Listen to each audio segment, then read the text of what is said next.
Welcome to Reality Creative Video. I'm Hermes. Today we're going to cover miscellaneous things going on in the lab. I'm going to give you updates on stuff that I've been working on. So now let's first do a sodium citrate without mold update. This is the latest batch of the stuff, okay? Problems. Even though I boiled this for 3 minutes, stuff grew in it. I'm not very happy about that. Now, luckily, the stuff I made, the colloidal gold I made from it, nothing has grown in that.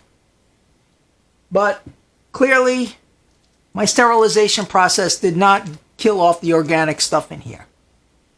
Now, I tried boiling it for 20 minutes. According to online, they said if you boil water for 20 minutes, it'll absolutely kill everything that's in it. Well, it killed everything that was in this, but it also caramelized the stuff, the citric acid in here by cooking it. And so in essence, it did kill everything, even the citrate, the stuff we were trying to make. So boiling it is not the way to go. I was talking to my chemist. We've talked a lot about it. Really think this stuff can be good for colloidal use. If we can somehow make it some way where it's going to be stable and not grow organic things in there. So she suggested an ultraviolet sterilizer. She has one in her lab. Of course, I don't have one in my lab here. The other thing I'm going to need is an incubator because it takes a long time. Like it took 2.5 weeks in order to see the stuff growing in here.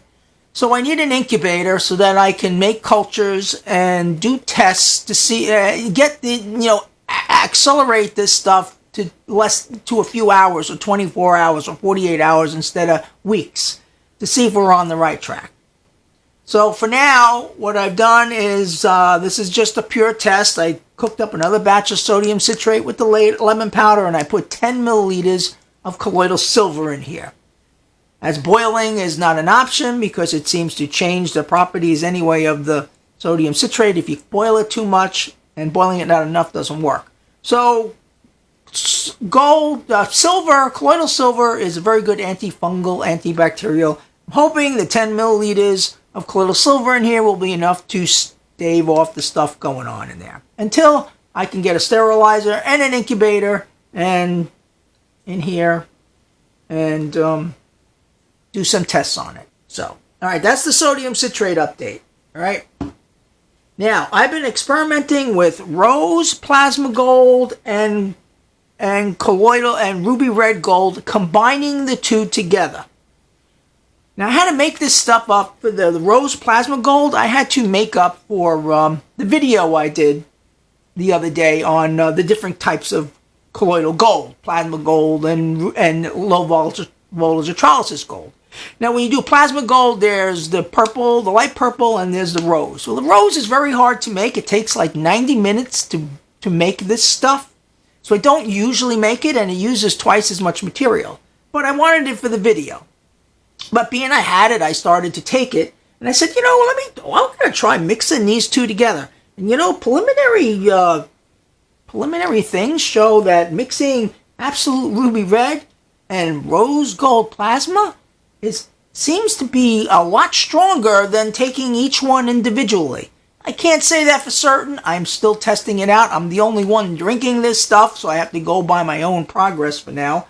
Eventually, I may send it out to people and get their take on it. But I wanted to share that with you, that you can mix these low voltage electrolysis gold and plasma arc gold together. And in this case, we might actually have a new higher level of limitless. Okay, tops. Now I know I pulled all my plasma arc tops off of the website, and I wanted to be very sure I didn't still have a problem with the new tops. There's 2 of them. And I'm going to put the blueprints back on the website for these, but you must use the glass tubes. In the case of the heavy the heavy wires like 12 gauge and 14 gauge wire, you need this one that uses the thicker tubes, because you can't actually get them in here. So you'll have to buy glass tubes, and you must use the glass tubes. Otherwise, you might as well print the old tops. So the glass tubes isolate the metal from the tops, so there's no arcing problem like I had in the lab. Now this top is the one I like. This top because most of the metals I use are small metals, and I like small metals. And if I can get a small metal version of silver and zinc, I would exclusively use this for plasma arc.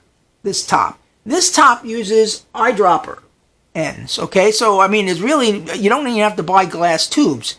You just pull the eyedropper off of here, and you slide it in here, and you have an eyedropper. And the narrow end on here gives you a nice tight fit. Now the problem I'm having with that is there's some sort of a pump action that goes on, and the liquid starts spouting out the top here. So that's what this glass tube is here for, along with a clamp on top. It's still experimental. The glass tube basically presses up against the wires and prevents them from vibrating.